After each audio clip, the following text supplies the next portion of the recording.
All right. Good afternoon, everyone. This video here is for Subaru Forester. Okay, so this video here is for those who cannot start their cars. So I want to just follow the steps with me here. Now, sometimes the car just don't start, right? Sometimes this car here don't start. It's very common in Subaru cars, and especially in Forester 2017. So I have this here car. It didn't start at all with me.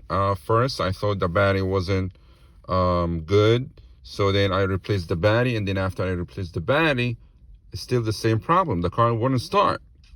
So I checked everything in the car, everything was fine. And then I was like, you know what? I need to maybe do some search. So I did some search here, and I found out a big problem that causing the car for not starting. And didn't even crank. So every time I turn on, I used to turn on the car, it wouldn't crank. Okay.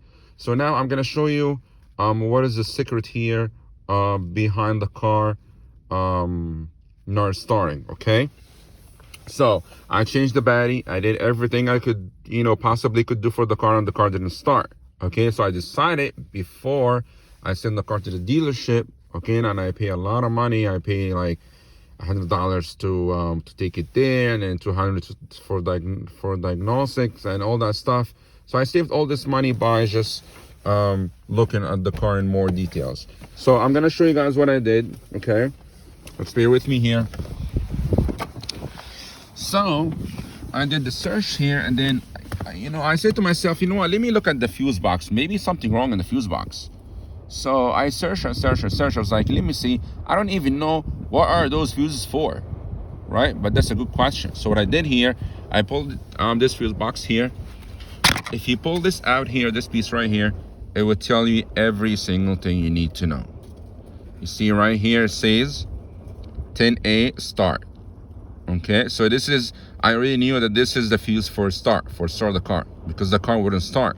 So this is what I was looking for. Okay, so what I did is I pulled this fuse out with this one here, which is the one for the start.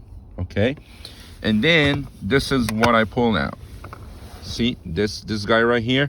This is the problem. This is the problem why the car didn't start with me in the beginning.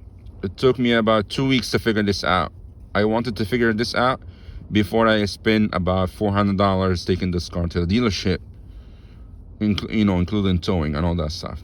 So what I did is I use this primer right here, a small one. You could use whatever you have. All you have to do, just take this little guy here out. Okay, it's the second from the bottom. It's 10A. This is for the starting. You gotta take this out, this guy right here out, okay, and put on a new one. So you're gonna ask me now, where do you get the new one from? Good question. The new one, you see here on the hood, right under the hood here, they have an extra one for us. So there is a fuse box here. I'm sorry, because it's cold outside, that's why I cannot stand outside. So in the fuse box right here, okay, next to the battery, there is a fuse box. When you open the cover itself, okay, they have extra one of these guys. They have one of each. They have one blue, one yellow, one red. So I pulled this out, and then I just replaced this fuse here. And then right after I replaced the fuse, the car started right away. Okay, so I recommend, if your car doesn't start and you have a good battery and everything looks good, look for this guy. This is the problem. This is the main problem why your car wouldn't start. This is work for Subaru, Forester, and all other Subarus. Okay, I hope this video was helpful, and if you like my video, just hit subscribe and then wait for my next video. Thank you so much. Have a nice day.